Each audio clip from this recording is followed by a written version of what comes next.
याद रखना, इस भारत देश में जितने भी युवान बैठे हैं हमारे पागल, बागेश्वर धाम के पागल, सुनो, इस भारत देश में जिसने भी सनातन की बात मजबूती से उठाई है उसको अनेक खतरे उठाने पड़े। केवल खतरे उठाने नहीं पड़े, उन्हें खतरों से जूझना भी पड़ा।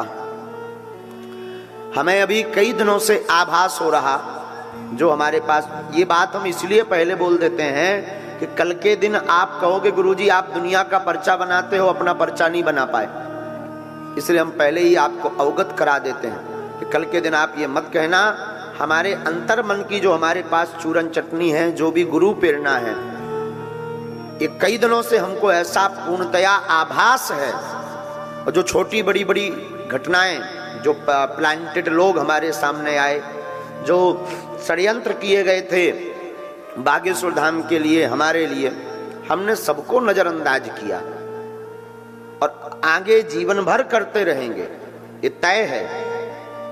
लेकिन सच तो ये है कि ये सोची समझी साजिशें चल रही हैं।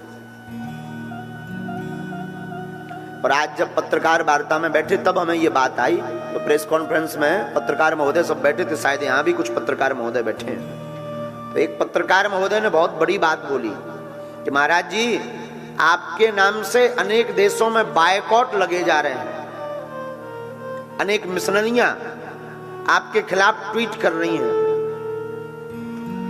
तो हमने उनको पूरी बात आज पहली बार खोलकर बताई, वही बात हम मंच से बता रहे हैं कि अनेक दिनों से बागेश्वर धाम के लिए हमारे लिए साजिशें चल रही हैं। साजिशें ये बहुत गहरी हो सकती, घातक भी हो सकती, और तय है उनकी तैयारी जो है वो इसी लेवल की है, जो हमने अपने अंतर्भाव में जो गुरु प्रेरणा से हमने समझा कि तय है कि ये साजिशें बहुत घातक रूप से कर रहे हैं। लेकिन चाहे वो धाम को बदनाम करने के लिए, चाहे वो जान माल की हानि के लिए साजिशें की जा रही हो, हम यही कहेंगे कि हम अंतिम समय तक अपने संकल्पों पर अडिग रहेंगे, हम सनातन नहीं छोड़ेंगे।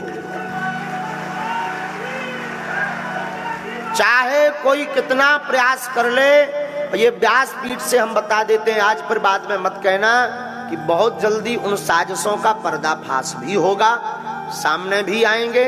लेकिन उससे हो सकता वो कुछ थोड़ा मोड़ा नुकसान कर भी दें, या वैसा भी नुकसान कर दें, तो हम आज प्रार्थना करेंगे, हमने जो आग लगाई है सनातन की, जो हमने दिया जलाया है, हमारे बागेश्वर धाम के जितने लोग हैं, हमारी प्रार्थना है इस दिया को तुम बुझने मत देना,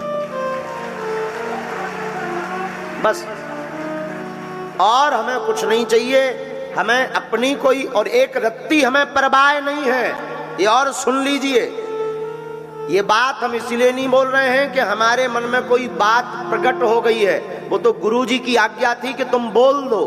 गुरुजी ने हमको कहा कि हमने तुम्हें ये सावधान कर दिया बेटा धीरेन्द्र, ये बात तुम बोल दो, ताकि कल के दिन कोई ये ना कह पाए कि बड़ा दूसरों का पर्चा बनाने वाला रहा, अपना खुद का नहीं बना पाया। तो बिल्कुल सत्य है, लोग लगे हैं, जान माल से लेकर के हर प्रकार से लगे हैं, लेकिन हमें एक रत्ती भय नहीं है और कि हमारा क्या होगा। लेकिन हमें इस बात की चिंता है कि इन साजिशों से सनातन का काम ठहर जाएगा। तो हमारी प्रार्थना है तुम हमारे काम को ठहरने मत देना, इस आग को लगाए रखना।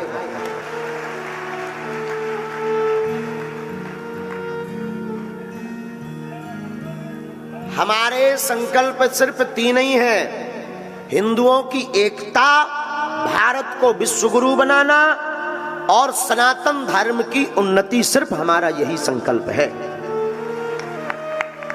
और कोई आग नहीं है हमारा किसी धर्म से बैर नहीं है, निर्वैरम है हम।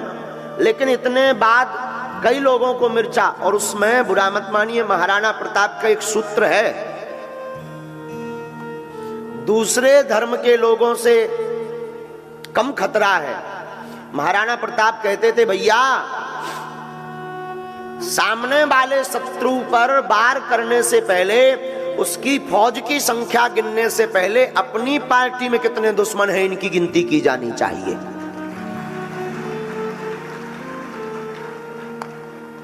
और हम किसी का भी, ये भी आप लोग कहेंगे जब महाराज जी आपको इतना पता चल गया शक्ति बल से, तो आप नाम निकाल लो।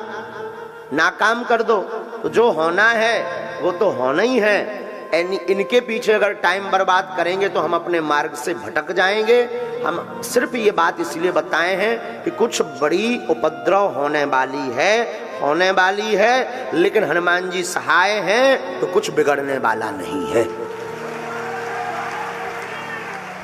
और एक प्रण हम तुमको बता देते हैं, शपथ खा करके व्यासपीठ पर बोलकर, शायद कोई ऐसा बोल पाए, हम व्यासपीठ पर शपथ खाकर कहते हैं, हम जीवन में कोई ऐसा निजी कृत्य नहीं करने देंगे, ना होने देंगे जिससे सनातन धर्म के ऊपर दाग लगे या सनातन को झुकना पड़े। हम पीछे हो जाएंगे लेकिन सनातन को नहीं झुकने देंगे, और मरते दम तक सनातन एकता की बात नहीं रोकेंगे।